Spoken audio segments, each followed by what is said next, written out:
राजू एक छोटे से गांव धनपुर में रहने वाला एक गरीब किसान का बेटा था। मिट्टी के घर, फूस की छत और आम के पेड़ों से घिरा उसका घर उसका पूरा संसार था। पढ़ाई के लिए गांव का सरकारी स्कूल ही उसका साधन था। उसके पिता दिन भर खेतों में मेहनत करते, माँ घर में गाय भैंसों का ख्याल रखती। राजू बचपन से ही कुछ अलग सोचता था। जब उसके दोस्त खेलते, वो किताबों में खोया रहता।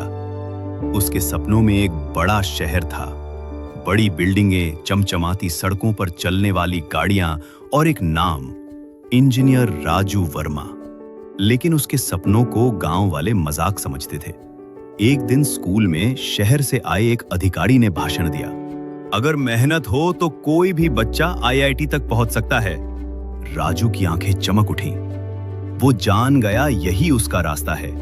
उसने अपने पिता से कहा, बाबूजी, मैं शहर जाकर पढ़ना चाहता हूं, इंजीनियर बनना चाहता हूं। पिता चुप हो गए। गरीबी ने उन्हें सपने देखना सिखाया ही नहीं था। मां ने धीरे से कहा, बेटा, घर की हालत तू जानता है, लेकिन अगर तुझे भरोसा है तो जा। राजू ने अपने गांव के लोगों से मदद मांगी।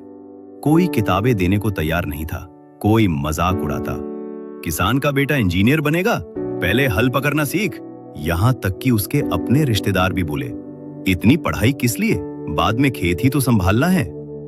राजू टूटा नहीं।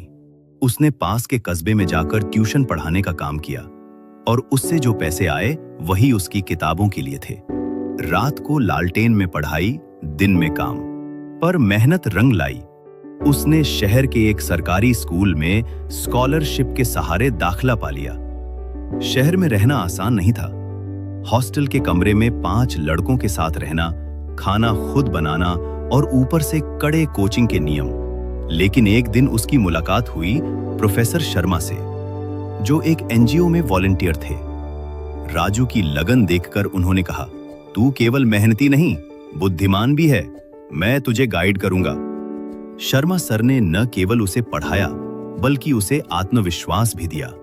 2 साल की कड़ी मेहनत के बाद जब आईआईटी जेईई का रिजल्ट आया तो राजू का नाम मेरिट लिस्ट में था।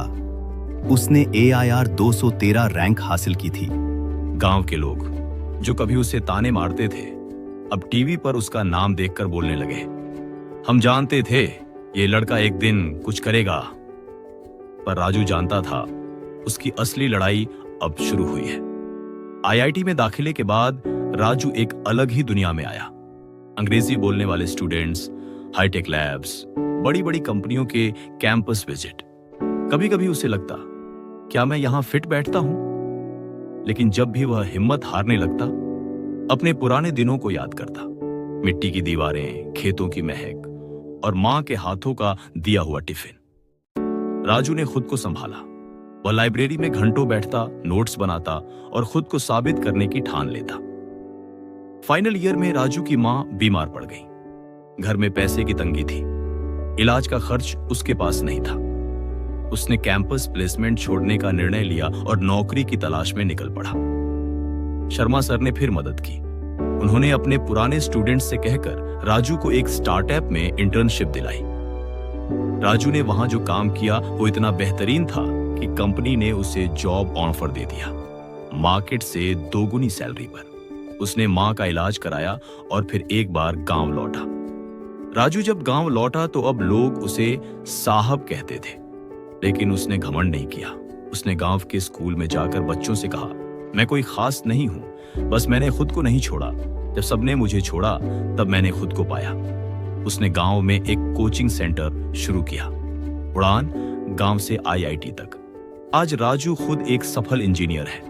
वह एक मल्टीनेशनल कंपनी में काम करता है, पर दिल से वह अभी भी किसान का बेटा है। हर साल उसके कोचिंग सेंटर से कई बच्चे आईआईटी, मेडिकल और अन्य बड़ी परीक्षाओं में चयनित होते हैं। राजू अब सिर्फ एक नाम नहीं, एक प्रेरणा है। मॉरल, जिसने खुद पर भरोसा नहीं खोया वही जीवन बदलता है। जिंदगी आपको कई बार तोड़ेगी, लोग साथ छोड़ेंगे, पर अगर आपने खुद को नहीं छोड़ा तो एक दिन पूरी दुनिया आपको अपनाएगी।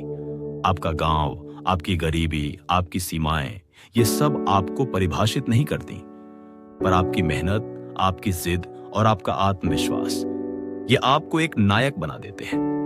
राजू की कहानी हमें सिखाती है कि हालात चाहे जैसे भी हों, अगर इरादे मजबूत हों तो कोई भी सपना नामुमकिन नहीं होता। अगर आपको यह कहानी पसंद आई हो तो इसे उन लोगों तक जरूर पहुंचाएं जो खुद पर विश्वास खोने लगे हैं, क्योंकि कभी कभी एक कहानी ही किसी की जिंदगी बदल देती है।